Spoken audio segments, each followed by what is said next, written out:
Magandang umaga po sa ating lahat, mga kapatid ko sa Panginoon. Muli ay ating pong sambahin at purihin ang Panginoon sa araw na ito. At nais ko pong samahan niyo po ako sa isang panalangin. O Diyos naming mapagmahal, Diyos naming tagapaglikha ng langit at lupa, kayo po ay patuloy naming purihin at dakilain, dahil kayo po ang patuloy na nagbibigay sa amin ng aming pong pangangailangan araw-araw. Kayo po yung nag-iingat sa amin. Kayo po ang nagkaloob ng lahat ng aming pong mga pangangailangan, o Diyos. Kaya kami po ay dumudulog sa iyo sa umagang ito. Pero kami po ay lubusang humihingi sa iyo ng kapatawaran ng aming pong kasalanan, Panginoon. Linisin niyo po kami upang kami po ay makaharap sa iyo ng tuluyan, Panginoon. At tanggapin niyo po ang aming pong pananambahan sa iyo. Tinataas ka namin, Panginoon. At kami po ay sumasampalataya sa iyo na ikaw po ay tutugon ng lahat po naming mga panalangin. At tanggapin po ninyo ang aming pong pagpupuri sa araw na ito. Kaya salamat, o Diyos, sa lahat ng mga ito, dahil isa po nito ay ang aming pong buhay, na kami po ay nakakahinga pa, kami po ay mayroon pang nakakain, mayroon pa kami natitirhan, Panginoon. At ganoon din po, Panginoon, aming pong idinudulog sa iyo ngayon sa umagang ito, ang aming pong pagsusumamo, Panginoon, na inyo pong itigil na po ang virus na ito, o Diyos. Wala kaming ibang mahingan ng tulong, Panginoon, kung hindi ikaw lamang. Ikaw ang nakakaalam, Panginoon, bakit ito nangyari. At ikaw rin nakakaalam kung paano ito ititigil, o Diyos. Kaya kami po'y dumudulog sa iyo, nagmamakaawa sa iyo, Panginoon, na inyo na po itong itigil, o Diyos. Maging po ang lahat na nangyayari dito sa aming mundo, Panginoon. Hindi namin ito mapipigil dahil ito po nakatakda na. Ngunit amin pong hinihiling sa inyo ngayon, Panginoon, na inyo po itong bigyan ng kalunasan, Panginoon. Bigyan niyo po kami ng kapayapaan, o Diyos. Salamat, o Diyos, at kami po makapagpatuloy sa pagpupuri, Panginoon. Salamat, Panginoon. Ang lahat na ito ay amin pong ibinabalik sa pangalan ng aming Panginoong Hesukristo. Amin at amin. Magandang umaga muli, mga kapatid, at nais ko palang batiin yung nag-birthday. Nakalimutan ko kasing batiin last week. Birthday pala ni Camille nung 5, kay Alex nung 6, at ngayong darating na 22, kahit malayo pa, si Sister Laarni po. Biyernes yung hipag ni Deaconess Maylin, kaya nanay ni Jaja. Kaya po advance happy birthday po, Laarni, at doon po kay Camille at kay Alex. Pag-ipunan na mo natin, saluhan po natin yan. Darating din na tayo po sama-sama na rin magsalo-salo po ng inyong handa. Kaya ihanda po natin yan sa darating na Disyembre. Kaya purihin ang Diyos. Ngayong umaga po, mga kapatid, nais ko pong pagpatuloy po natin ang ating pong pakikinig sa mensahe ng Diyos. At marami pong mga bagay na nais po nating malaman pa. At hindi po ito, lahat na pangyayari ngayon, hindi ito basta na lamang mayroong kaugnayan sa mga pangyayari ng virus o pandemya. Ngunit ganun pa man, mayroong mga pangyayari noon sa lumang tipan na dapat po nating pag-aralan din at ating pong pakinggan ang mensahe ng Panginoon. Ngayong umaga po ay ating tema po natin, ang ating pong paksa ngayon ay tungkol po sa pusong madaya. Madaya ang puso, ganun. Kaya po, buksan po ninyo ang inyong mga Biblia sa lumang tipan po, sa aklat ni Jeremias, kabanatang 17, talatang 9 hanggang 10. Uulitin ko po, sa lumang tipan, Jeremias, kabanatang 17, talatang 9 at 10. At samahan po ninyo ako at basahin po natin ito ng sabay-sabay. Sabi dito sa 9, sino ang makakaunawa sa puso ng tao? Ito'y mandaraya at walang katulad, wala nang lunas ang kanyang kabulukan. Sa 10, akong si Yahweh ang sumisiyasat sa isip at sumasaliksik sa puso ng mga tao. Ginagantimpalaan ko ang bawat isa ayon sa kanyang pamumuhay. Tutupo at ginagantimpalaan ang kanyang ginagawa. Dito po sa paksang ito at sa sulat ni Jeremias, tingnan po natin yung pinaka-background po dito. Kung sino po yung sumulat dito at sino po si Jeremias. Si Jeremias po ay isa pong propeta doon sa Lumang Tipan. Ito po ay isinulat po niya at ito ay isa sa pinakahabang aklat bukod sa mga awit o salmo. At ang buong laman ng pagsulat dito ni Jeremias ay patungkol sa pagsisisi at pagbalik loob doon sa Panginoon. Dahil ito yung sa mga Hudyo o mga Hebreo ay patuloy na hindi sumusunod sa kalooban ng Diyos. Parati pong sumasuway. At siya din po, si Jeremias, ay isa pong propitang naglingkod ng 44 na taon doon sa kanlurang bahagi ng Juda. Kaya po siya po ay nanilbihang propita sa 5 hari sa mga panahong ito. Kaya titingnan po natin kung ano po yung sinasabi po niya doon. Ipinapahayag niya kung paano igalang sundin ang salita ng Diyos Ama na dapat isa puso at isa isip ng buong kalakasan na matagpuan din natin sa Bagong Tipan. Hindi lang po yung sa mga isinulat noon sa Lumang Tipan na hindi natin makikita sa Bagong Tipan. Pero ito po ay nag-uugnay parati ang Bagong Tipan, Lumang Tipan. Hanapin ang Diyos sa pamamagitan ng ating puso at isipan. Ano ba ang kahulugan ng puso? Ganon din ang isip. Ang tunay na Kristiyano o mananampalataya ay dapat laging ginagamit ang puso at isip upang lumago ang ating pananampalataya na nakahalugod sa ating Panginoon Diyos. Bago natin talakayin at pakinggan ang mensahe ng Diyos, nais ko munang ating unawain kung ano yung ibig sabihin ng puso o ano ang kanyang ginagawa sa ating katawan. Sa lingwahe o sa medisina, ito ay isang organ. Tingnan po natin, di ba? Ito po ay bahagi ng ating pong sa loob ng ating katawan. Ito ay malinis, naglilinis ng dugo na dumadaloy sa buong katawan at dumadaloy papuntang mga iba't iba pong mga organ katulad ng atay, baga, kidney, doon sa ulo, doon sa utak, sa iba pang mga vital organs natin. Kaya dito po, ito po ang ginagawa ng puso. Tumitibok po siya, nililinis po niya yung dugo na nasa loob nating katawan. Meron siyang sinasabing oxygenated blood o unoxygenated blood. Ibig sabihin, merong dugo na pula pag nasugatan po tayo. At dito sa ating mga ugat, nakikita po natin kulay blue. Hindi pa po yun unoxygenated. Ibig sabihin, hindi pa siya nakadaloy doon sa loob ng ating puso para tayo po ay mabuhay. Dito po, ang isip naman ay nagmula sa ating ulo o ang utak po natin na nagproproseso sa lahat ng nakikita at nararamdaman. Kaya sinasabi palagi, isipin mong mabuti, huwag kang padala ng emosyon o damdamin. Ang ating emosyon ay nagre-resulta na tinatawag na damdamin. Tanong ngayon mga kapatid, paano nag-uugnay ang puso at isip?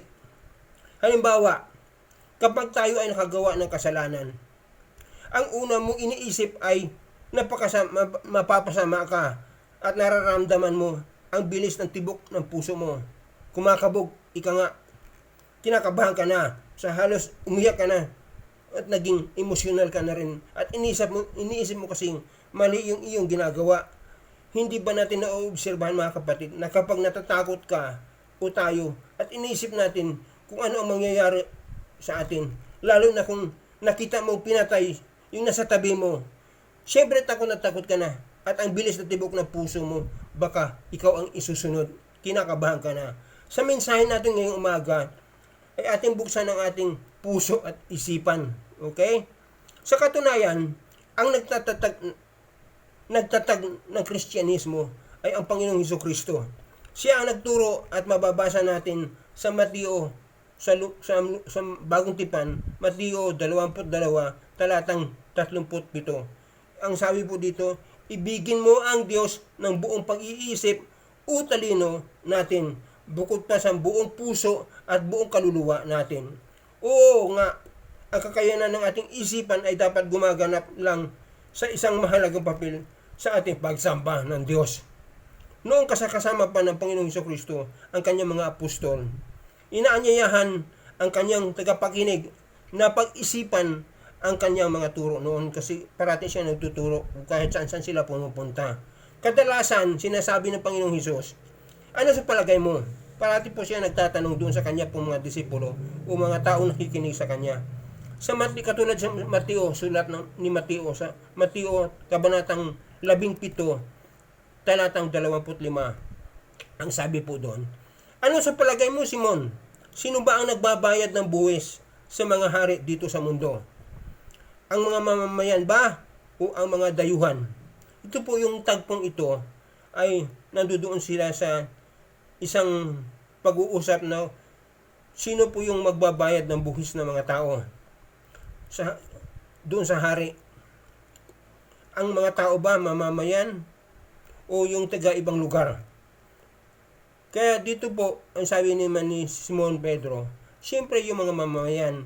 So dito po ang sabi ng Panginoong Hesus sa tagpong ito, kung gayon, pumunta ka doon sa ilog, tingnan mo doon sa bibig ng isda, kunin mo yung pilak doon at ibayad mo doon sa hari yung buwis na ito para sa ating dalawa. So ito yung tagpo, ibig sabihin, parati itong tinatanong, ano sa palagay mo?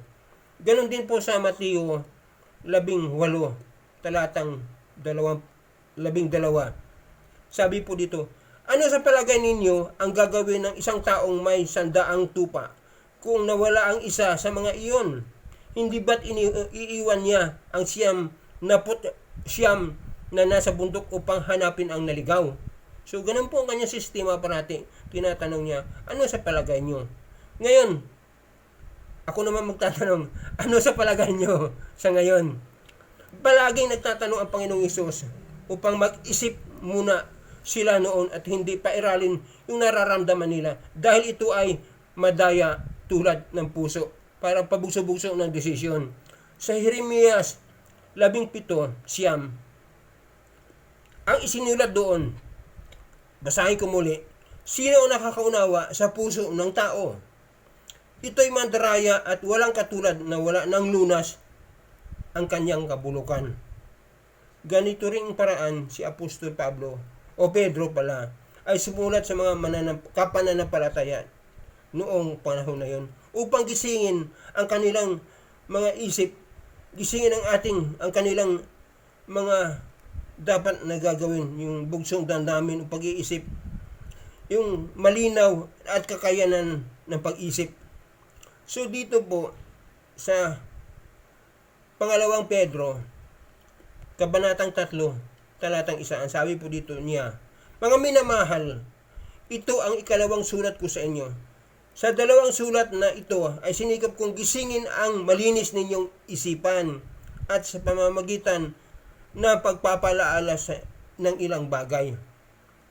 Si Pablo din, nung unang misyonaryo ng mga Hudyo at Hintil, ay may pinakamalawak na naglakbay. Pumayo siya upang ipamalita ang pagkabuhay muli ng Panginoong Kristo. Nagpayo siya sa mga Kristiyano na gamitin ang kanilang kakayanan sa pangatuwiran at upang mapatunayan nila ang kanilang sarili ang mabuti na kaanyaya na sakdal kalooban ng Diyos. Kasi sabi po dito sa Roma, kabanatang 12, talatang 2, huwag kayong makiayon sa takbo ng mundong ito. Sa halip, hayaan ninyong baguhin ng Diyos ang inyong pag-iisip upang maunawaan ninyo ang kanyang kalooban. Sa gayon, magawa ninyo kung ano ang mabuti at kalugod-lugod na ganap sa kalooban ng Diyos. Dito po, sa pamamagitan lamang nito, lubusan at maingat na pagsaalang-alang ng ating paniniwala. Mapalago ng mga Kristiyano ang pananampalataya at ito po'y maging kalugod-lugod sa Diyos at nakakatulong upang mapagtagumpayan ang mga pagsubok na mababangon sa ating mga buhay. Ayon po doon sa Hebreo 11:1, ang pananampalataya ay katiyakan na mangyayari na ating mga inaasahan at sa panindigan tungkol sa mga bagay na hindi nakikita. Di ba mga kapatid, di natin nakikita ang kaharian ng Diyos? Ang sinasabing langit kung saan doon nakapiling ang Diyos, sa pananampalataya lamang natin ito naging totoo. Dahil sinasabi po dito, hindi pa natin nakikita yon, pero sa ating pananampalataya meron. Kaya ito po'y totoo po. Para matulungan ang iba pang lumago, iba pa upang lumago ang ganoon ding pananampalataya. Noong mga panahon nila noon, ay mga naunang Kristiyano din na naghayo upang ipahayag ang mabuting balita at ipaliwanag sa mga nakatagapakinig na isa-isip ang katuruan sa kanilang naririnig na ito mula sa kasulatan. Ipinapaliwanag at pinapatunayan sa pamamagitan ng mga sulat din ng mga ibang propeta o sumulat ng Ebanghelyo ang mga bagay na dapat ituro. Tulad na sa mga Gawa 17, talatang 1-3. Ang sabi dito, na panahon na yun, pumunta si Pablo sa Tesalonica, tumigil siya ng ilang araw at nagbahagi ng mabuting balita upang ipahayag sa mga tao roon at na isa puso at isa-isip ang kaligtasan na nakay Kristo Jesus. Namatay at nabuhay na muli ang Panginoong Jesus noon para sa kasalanan ng lahat ng tao. Iyon parati ang kanyang sinasabi at itunuturo doon sa bawat mga lugar na kanya pong napupuntahan. Ang mga ganitong pamamaraan na pagbabahagi ng kaligtasan ay walang takot na lumalapit at umaakay sa isang magandang pagtugon na ipamalita doon din sa mga tao. May ilang tagpo sa Biblia noon sa lungsod ng Berea sa Macedonia na tumatanggap sa salita ng Diyos na may buong pananabik ng kaisipan at maingat na sinusuri ang kasulatan na sa araw-araw kung totoo po ang mga bagay na naisulat doon at ipinapaliwanag ni Pablo sa kanilang mga kasamahan. Dalawang bagay ang ating pansinin dito po. Una po, ang mga taga-Berea po o taga-Macedonia may pananabik na nakikinig sa salita ng Diyos. Pangalawa, hindi nila basta lamang itinuturing na tama ang kanilang napakinggan, kundi muli nilang sinuri ang kasulatan.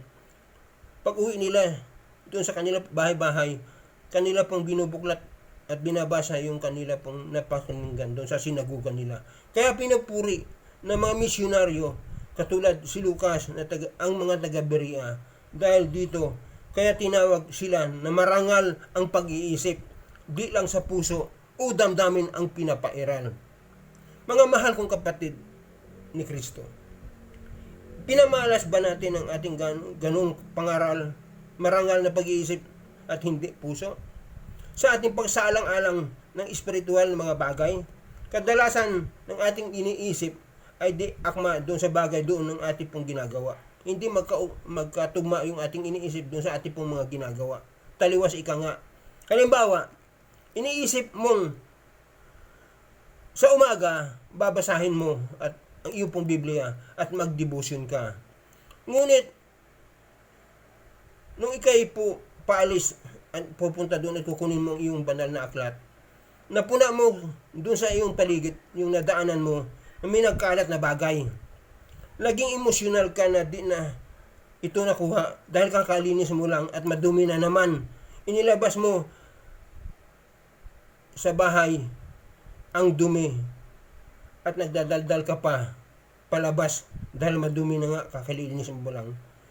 May nakita kang kaibigan, nakipagkwentuhan ka kaagad at inaabot ka ng ilang oras. Totoo ang iniisip mong gawin, ngunit ang puso o damdamin ay ayaw mong nakitang lahat na nalinglang ka na, nadaya ka na ng puso mo. Nakalimutan mo na ang unang iniisip mong magdebosyon. Biruin mo, inabot ka na ng ilang oras doon sa labas. Dahil sa isip mo na gagawin mo ito mamaya, ngunit nadaya ka ng puso mo.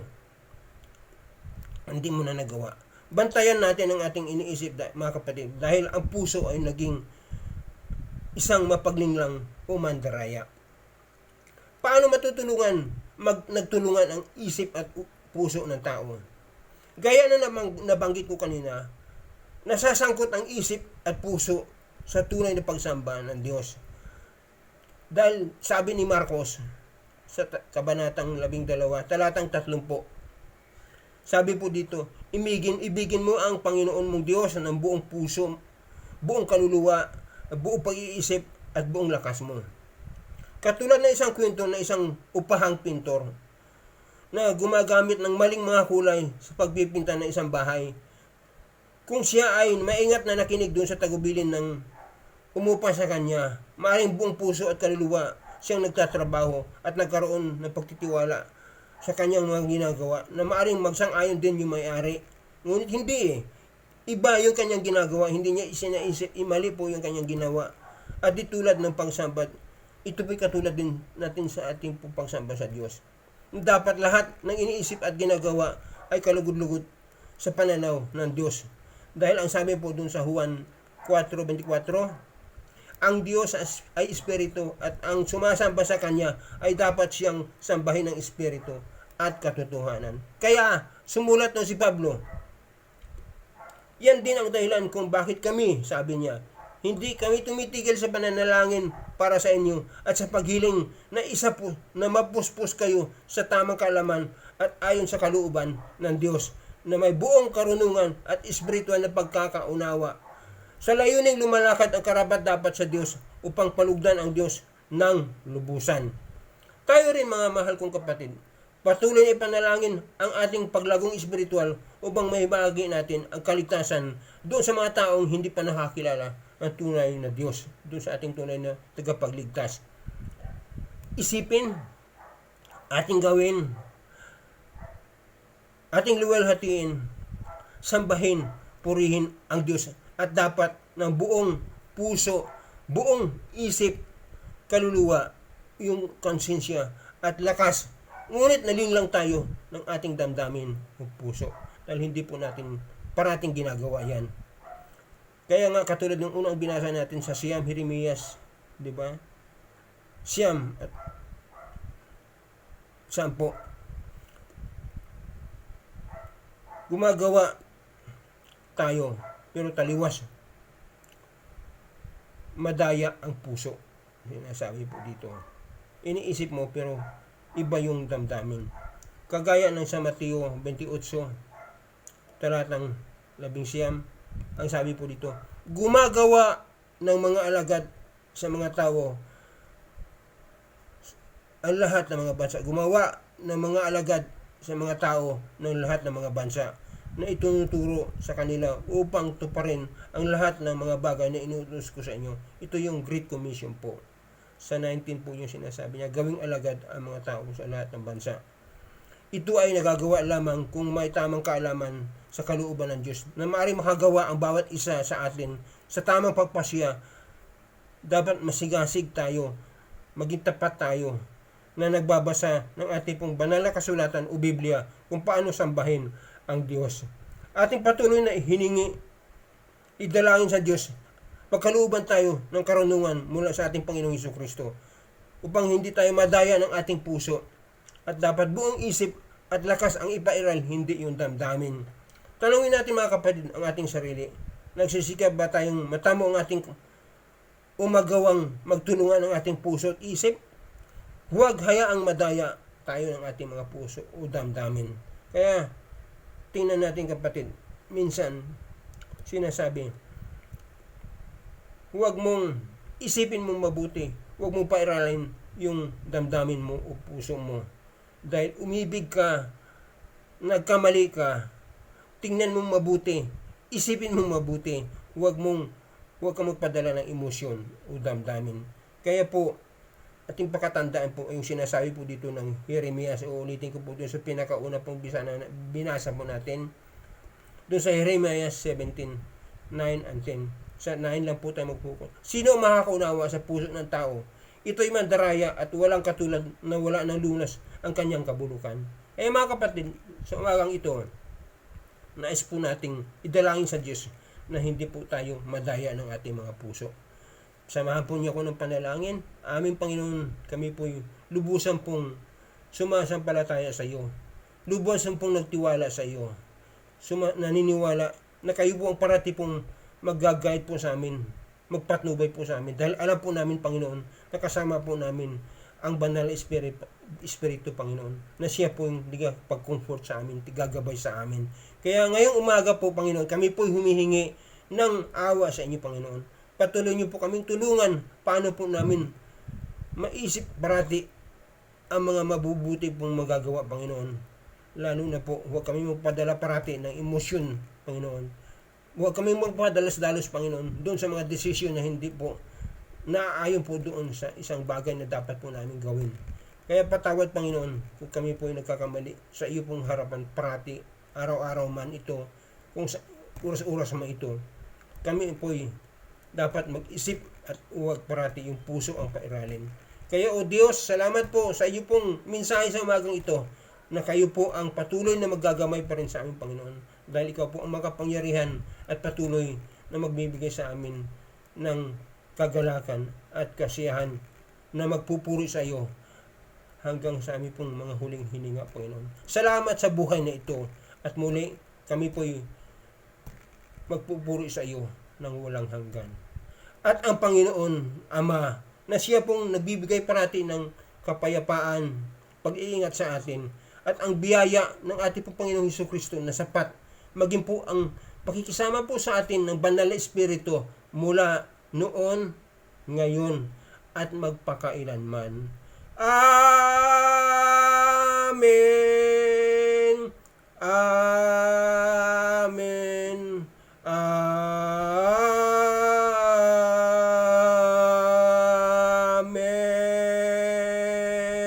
Magandang umaga po muli mga kapatid. Magkita muli tayo sa Miyerkules.